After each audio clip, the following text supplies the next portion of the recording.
Hi, welcome back to another law firm success story episode. Now, today we have a great guest on. Now, this guest is a person I would say I'm honored and fortunate to have met and interacted with multiple times. A lot of people love this guest because of her transparency and honesty about where she is now and what it was like getting there. And it wasn't always pretty in getting to where she is now. So, Elise Buie, thank you for coming on.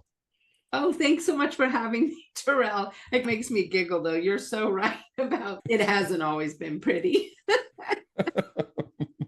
I love people hearing that because I think sometimes in this kind of, I would call it this social media driven world we live in, we see the fast forward version of someone's story to where we see where they started and then how it's going today. And it's just, there was a whole lot of stuff that happened in the middle, and there's still stuff going on now. Love your transparency. So let's just start from tell us a little bit about where your firm is today, and then we'll jump back into how did the story go in getting to that point of where you are today.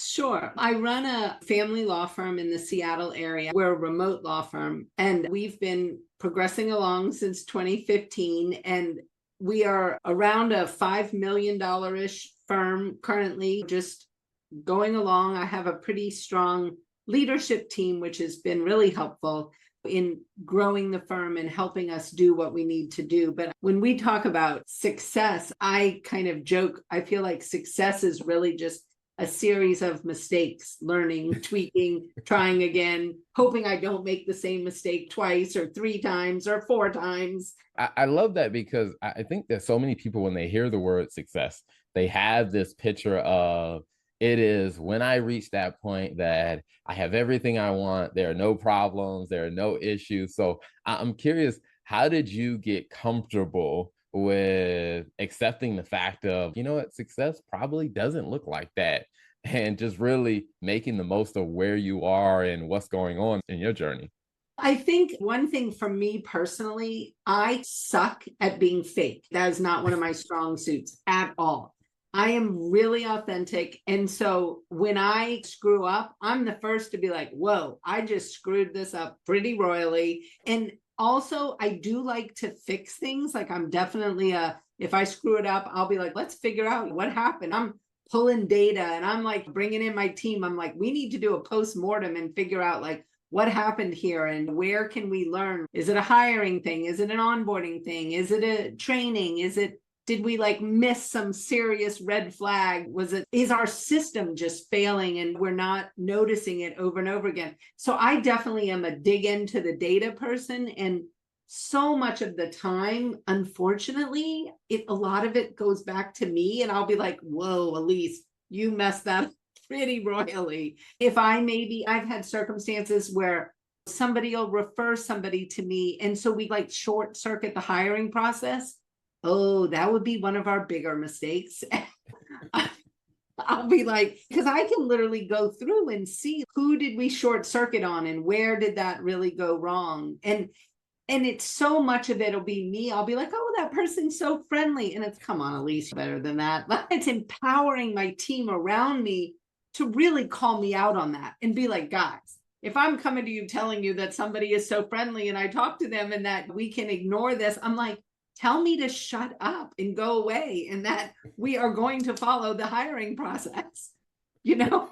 I love that because I think there's so many firms that struggle with developing kind of that, I guess, say maturity in their staff and in their team, to where it's like they become so consumed with having to be involved with every single thing. But it sounds like you've definitely humbled yourself enough to focus on helping your team mature. And so I guess, how did your team respond as you empowered them a bit more to hold you accountable to making wise decisions?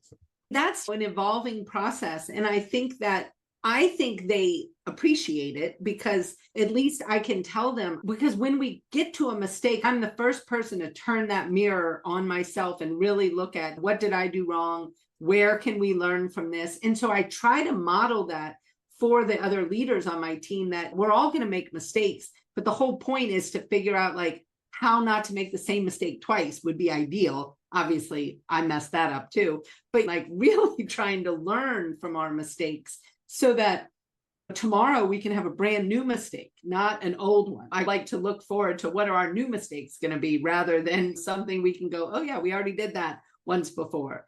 And I find that really making it psychologically safe for people where we can really quickly say, oh yeah, I goofed. This is what I did. This is how I'm fixing it. This is what I think the problem is. And just be able to have those conversations.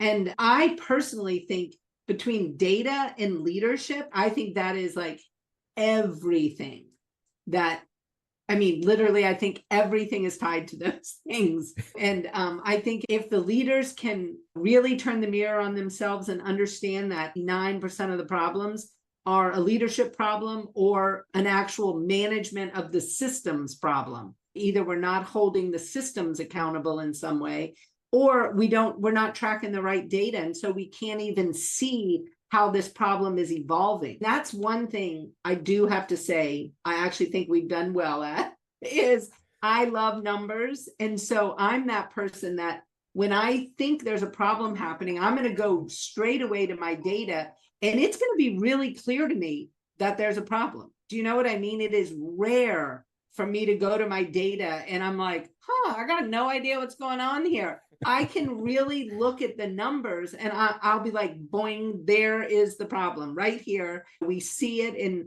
And so being able to read that story of our data, I think has been really helpful because it is just rare for me to just be like shocked by some problem. And oh my gosh, I didn't see that coming.